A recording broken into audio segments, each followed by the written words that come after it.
महायुतीच्या नाराज कार्यकर्त्यांना लॉटरी लागणार आहे। महापालिकेत नाराज कार्यकर्त्यांना संधी देण्याचा विचार आहे। काहींना महामंडळांमध्ये संधी देणार असल्याची माहिती भाजप प्रदेशाध्यक्ष रवींद्र चव्हाण यांनी दिलेली आहे।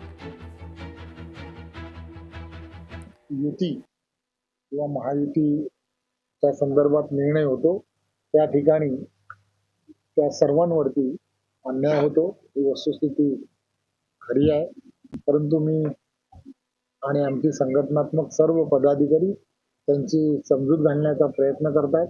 आपल्याला माहिती आहे की केंद्र आणि राज्यामध्ये भारतीय जनता पार्टी ही सत्ता आहे, एनडीए आणि महायुतीची सत्ता आहे। त्यामुळे या ठिकाणी सुद्धा युतीचाच महापौर होणार आहे। त्यामुळे महानगरपालिकांमध्ये सुद्धा कुठेतरी त्यांना चांगली संधी देण्याच्या संदर्भामध्ये नक्की विचार हा करता येऊ शकतो। तर नागपुरात तिकीट नाकारलेल्या उमेदवारांनी स्वतःचं पॅनल स्थापन केलं। सोनाली घोडमारे, विजय बाभरे, सचिन कांबळे यांनी हे पॅनल स्थापन केले। पूजा मानमोडे अपक्ष उमेदवार म्हणून लढणार आहेत। पूजा मानमोडे शिवसेना जिल्हाध्यक्ष प्रमोद मानमोडेंची मुलगी आहे।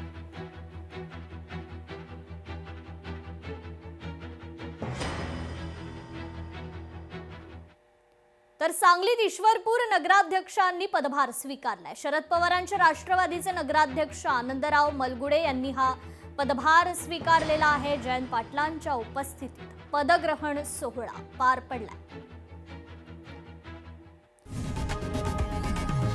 लोकशाही मराठी ऐका, पहा, जागरूक रहा।